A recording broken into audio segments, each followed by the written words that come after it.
Good evening, everyone. It is ASMR Readings back with the next few chapters of Pride and Prejudice by Jane Austen.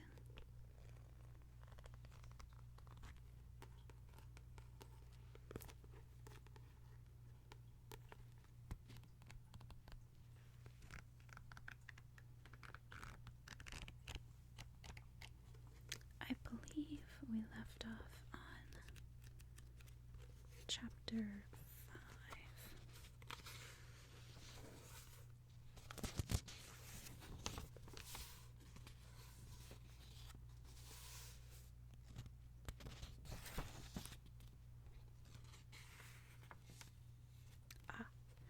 There we are. And again, I am in a different location today. So you might be able to hear my fish tank in the background. I have a beautiful goldfish that I absolutely adore. His name is G. If it is a he. I still have no idea. But anyways, here we go. Chapter 5. Within a short walk of Longbourn lived a family with whom the Bennets were particularly intimate. Sir William Lucas had been formerly in trade in Meryton, where he had made a tolerable fortune, and risen to the honour of knighthood by an address to the king during his mayoralty. The distinction had perhaps been felt too strongly. It had given him a disgust to his business and to his residence in a small market town, and quitting them both, he had removed with his family to a house about a mile from Meryton, denominated from that period Lucas Lodge, where he could think with pleasure of his own importance, and, unshackled by business, occupy himself solely in being civil to all the world. For though elated by his rank, it did not render him supercilious. On the contrary, he was all attention to everybody. By nature inoffensive, friendly, and obliging, his presentation at St. James's had made him courteous. Lady Lucas was a very kind of woman, good kind of woman, not too clever to be a valuable neighbour to Miss Bennet. They had several children. The eldest of them, a sensible, intelligent young woman, about 27, was Elizabeth's intimate friend. That the Miss Lucases and the Miss Bennets should meet to talk over a ball was absolutely necessary, and the morning after the assembly brought the former to Longbourn to hear and to communicate. "You begin the evening well, Charlotte," said Mrs. Bennet with civil self-command to Miss Lucas. "You were Mr. Bingley's first choice." "Yes, but he seemed to like his second better." "Oh, you mean Jane, I suppose, because he danced with her twice. To be sure, that did seem as if he admired her. Indeed, I rather believe he did. I heard something about it, but I hardly know what. Something about Mr. Robinson?" "Perhaps you mean what I overheard between him and Mr. Robinson. Did I not mention it to you? Mr. Robinson's asking him how he liked our Meryton assemblies, and whether he did not think that there were a great many pretty women in the room, and which he thought was the prettiest, and his answering immediately to the last question, 'Oh, the eldest Miss Bennet, beyond a doubt. There cannot be two opinions on that point.'" "Upon my word. Well, that was very decided indeed. That does seem as if... But, however, it may all come to nothing, you know." "My overhearings were more of the purpose than yours, Eliza," said Charlotte. "Mr. Darcy is not so well worth listening to as his friend, is he? Poor Eliza, to be only just tolerable." "I beg you would not put it into Lizzie's head to be vexed by his ill-treatment, for he is such a disagreeable man that it would be quite a misfortune to be liked by him. Mrs. Long told me last night that he sat close to her for half an hour without once opening his lips." "Are you quite sure, ma'am?" "Is not there a little mistake?" said Jane. "I certainly saw Mr. Darcy speaking to her." "Aye, because she asked him at last how he liked Netherfield, and he could not help answering her, but she said he seemed very angry at being spoke to. Miss Bingley told me, said Jane, that he never speaks much unless among his intimate acquaintance. With them he is remarkably agreeable. I do not believe a word of it, my dear. If he had been so very agreeable, he would have talked to Mrs. Long. But I can guess how it was. Everybody says that he is ate up with pride, and I dare say he had heard somehow that Mrs. Long does not keep a carriage, and he had come to the ball in a hack chaise. I do not mind his not talking to Mrs. Long, said Miss Lucas, but I wish he had danced with Eliza. Another time, Lizzie, said her mother. I would not dance with him if I were you. I believe, ma'am, I may safely promise you never to dance with him. His pride, said Miss Lucas, does not offend me so much as pride often does, because there is an excuse for it. One cannot wonder that so very fine a young man, with family, fortune, everything in his favor, should think highly of himself. If I may so express it, he has a right to be proud. That is very true, replied Elizabeth, and I could easily forgive his pride, if he had not mortified mine. Pride, observed Mary, who piqued herself upon the solidity of her reflections, is a very common failing, I believe. By all that I have ever read, I am convinced that it is very common indeed, that human nature is particularly prone to it, and that there are very few of us who do not cherish a feeling of self-complacency on the score of some quality or other, real or imaginary. Vanity and pride are different things, though the words are often used synonymously. A person may be proud without being vain. Pride relates more to our opinion of ourselves, vanity to what we would have others think of us. If I were as rich as Mr. Darcy, cried a young Lucas who came with his sisters, I should not care how proud I was. I would keep a pack of foxhounds and drink a bottle of wine every day. Then you would drink a great deal more than you ought, said Mrs. Bennet, and if I were to see you at it, I should take away your bottle directly. The boy protested that she should not. She continued to declare that she would, and the argument ended only with the visit. Chapter 6. The ladies of Longbourn soon waited on those of Netherfield. The visit was returned in due form. Miss Bennet's pleasing manners grew on the goodwill of Mrs. Hurst and Miss Bingley, and though the mother was found to be intolerable, and the younger sisters not worth speaking to, a wish of being better acquainted with them was expressed towards the two eldest.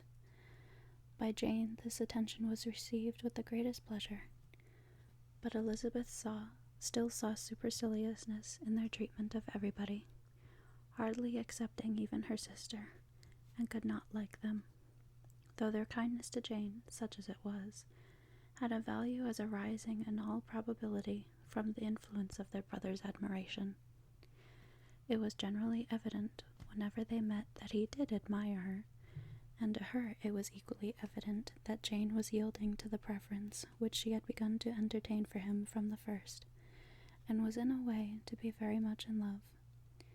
But she considered with pleasure that it was not likely to be discovered by the world in general, since Jane united with great strength of feeling, of composure, of temper, and a uniform cheerfulness of manner, which would guard her from the suspicious of the impertinent.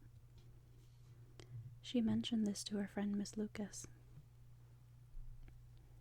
It may perhaps be pleasant, replied Charlotte, to be able to impose on the public in such a case, but it is sometimes a disadvantage to be so very guarded. If a woman conceals her affection with the same skill from the object of it, she may lose the opportunity of fixing him, and it will then be but poor consolation to believe the world equally in the dark.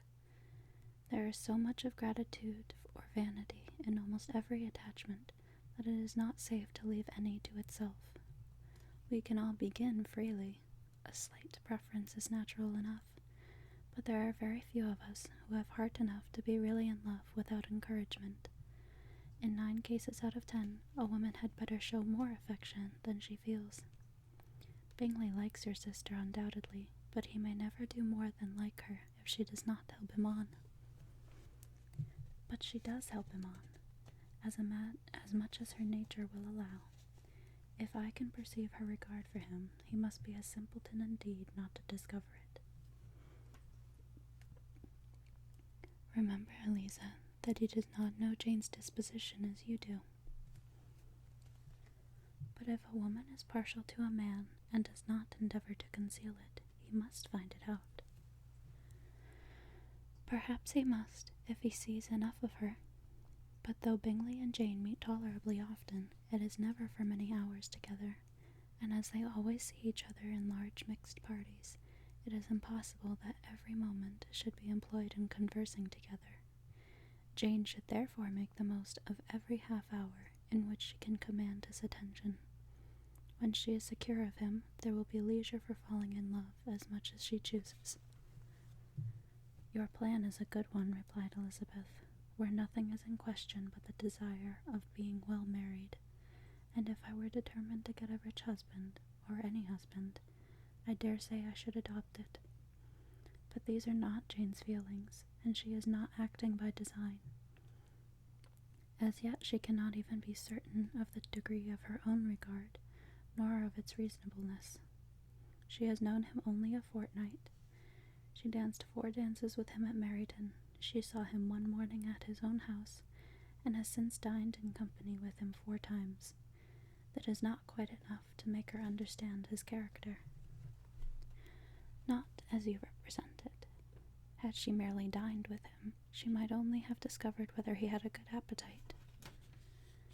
But you must remember that 4 evenings have been also spent together, and 4 evenings may do a great deal. Yes, these 4 evenings have enabled them to ascertain that they both like I hope I said that right. I'm absolutely positive that I didn't. It's in italics. It's VINGT, and then there's a dash, ET-UN. I have absolutely no idea how to begin pronouncing that. Better than commerce. But with respect to any other leading characteristic, I do not imagine that much has been unfolded. Well, said Charlotte, I wish Jane success with all my heart, and if she were married to him tomorrow, I should think she had as good a chance of happiness as if she were to be studying his character for a 12-month. Happiness in marriage is entirely a matter of chance. If the dispositions of the parties are ever so well known to each other, or ever so similar beforehand, it does not advance their felicity in the least. They always continue to grow sufficiently unlike afterwards to have their share of vexation, and it is better to know as little as possible of the defects of the person with whom you are to pass your life. You make me laugh, Charlotte, but it is not sound. You know it is not sound, and that you would never act in this way yourself. Occupied in observing Mr. Bingley's attention to her sister, Elizabeth was far more suspecting than she was herself becoming an object of interest in the eyes of his friend. Mr. Darcy had at first scarcely allowed her to be pretty. He had looked at her without admiration at the ball, and when they next met, he looked at her only to criticize. But no sooner had he made it clear to himself and his friends that she had hardly a good feature in her face, than he began to find it rendered uncommonly intelligent by the beautiful expression in her dark eyes. To this discovery succeeded some others equally mortifying, though he had detected with a critical eye more than one failure of perfect symmetry in her form. He was forced to acknowledge her figure to be light and pleasing, and in spite of his asserting that her manners were not those of the fashionable world, he was caught by their easy playfulness. Of this she was perfectly unaware, To her he was only the man who made himself agreeable nowhere, and who had not thought her handsome enough to dance with. He began to wish to know more of her, and as a step towards conversing with her himself, attended to her conversation with others. His doing so drew her notice. It was at Sir William Lucas's, where a large party were assembled. "What does Mr. Darcy mean," she said to Charlotte, "by listening to my conversation with Colonel Forster?" "That is a question which Mr. Darcy only can answer. But if he does it any more, I shall certainly let him know that I see what he is about, and he has a very satirical eye, and if I do not begin by being impertinent myself, I shall soon grow afraid of him." On his approaching them soon afterwards, though without seeming to have any intention of speaking, Miss Lucas defied her friend to mention such a subject to him, which immediately provoking Elizabeth to do so, she returned to him and said, "Did not you think, Mr. Darcy, that I expressed myself uncommonly well just now, when I was teasing Colonel Forster to give us a ball at Meryton?" "With great energy, but it is a subject which always makes a lady energetic." "You are severe on us." "It will be her turn soon to be teased," said Miss Lucas. "I am going to open the instrument, Eliza, and you know what follows." "You are a very strange creature by way of a friend, always wanting me to play and sing before anybody and everybody. If my vanity had taken a musical turn, you would have been invaluable, but as it is, I would really rather not sit down before those who must be in the habit of hearing the very best performers."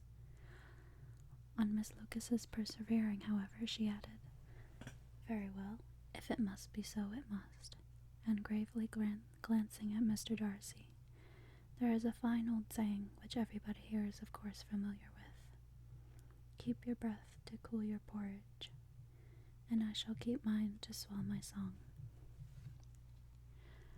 Her performance was pleasing, though by no means capital.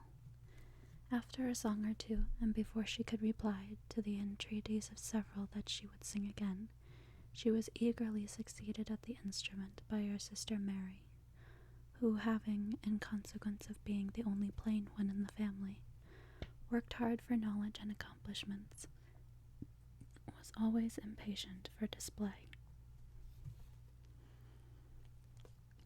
Mary had neither genius nor taste, and though vanity had given her application, it had given her likewise a pedantic air and conceited manner, which would have injured a higher degree of excellence than she had reached. Elizabeth, easy and unaffected, had been listening to with much more pleasure, though not paying half so well, and Mary, at the end of a long concerto, was glad to purchase praise and gratitude by Scotch and Irish airs at the request of her younger sisters, who, with some of the Lucases and 2 or 3 officers, joined eagerly in dancing at one end of the room. Mr. Darcy stood near them in silent indignation at such a mode of passing the evening, to the exclusion of all conversation, and was too much engrossed by his own thoughts to perceive that Sir William Lucas was his neighbour. Still Sir William thus began. "What a charming amusement for young people this is, Mr. Darcy. There is nothing like dancing after all. I consider it as one of the first refinements of polished societies." "Certainly, sir, and it has the advantage also of being in vogue amongst the less polished societies of the world. Every savage can dance." Sir William only smiled. "Your friend performs delightfully," he continued after a pause, on seeing Bingley join the group, "and I doubt not that you are an adept in this science yourself, Mr. Darcy." "You saw me dance at Meryton, I believe, sir?" "Yes, indeed, and received no inconsiderable pleasure from the sight. Do you often dance at St. James's?" "Never, sir." Do you not think it would be a proper compliment to the place? It is a compliment which I never pay to any place if I can avoid it. You have a house in town, I conclude? Mr. Darcy bowed. I had once some thoughts of fixing in town for myself, for I am fond of superior society, but I did not feel quite certain that the air of London would agree with the Lady Lucas.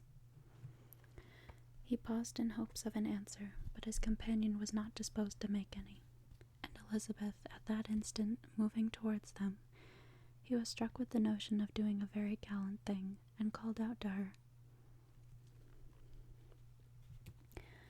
"My dear Miss Eliza, why are you not dancing? Mr. Darcy, you must allow me to present this young lady to you as a very desirable partner. You cannot refuse to dance, I am sure, when so much beauty is before you."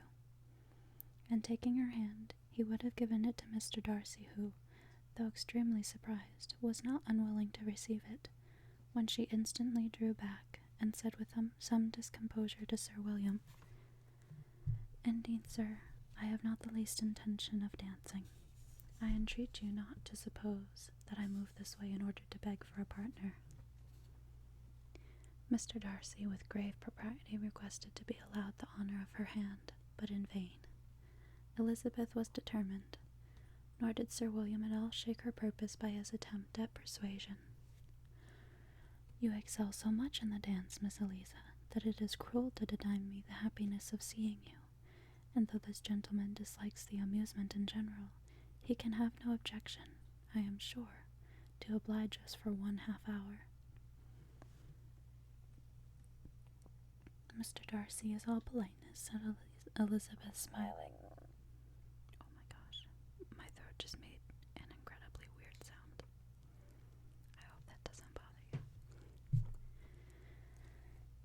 "He is indeed, but considering the inducement, my dear Miss Eliza, we cannot wonder at his complaisance, for who would object to such a partner?"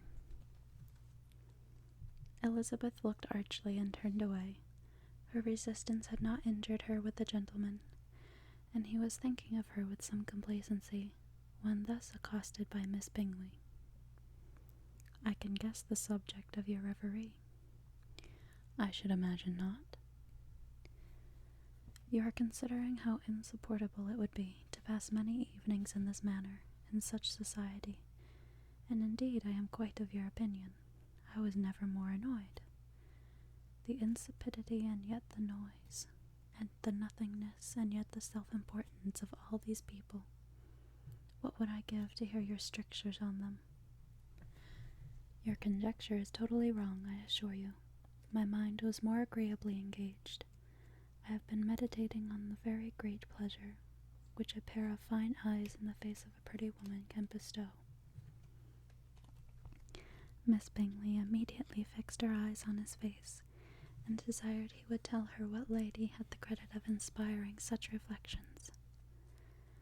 Mr. Darcy replied with great intrepidity, "Miss Elizabeth Bennet." "Miss Elizabeth Bennet," repeated Miss Bingley. "I am all astonishment. How long has she been a favourite? And pray, when am I to wish you joy?" "That is exactly the question which I expected you to ask. A lady's imagination is very rapid. It jumps from admiration to love, from love to matrimony in a moment. I knew you would be wishing me joy." "Nay, if you are so serious about it, I shall consider the matter absolutely settled. You will have a charming mother-in-law indeed, and of course she will be always at Pemberley with you." He listened to her with perfect indifference, while she chose to entertain herself in this manner, and as his composure convinced her that all was safe, her wit flowed along. Alright guys, I'm going to stop there. I should be uploading the next few chapters very shortly after these ones. I just need to find more time to record. But for tonight,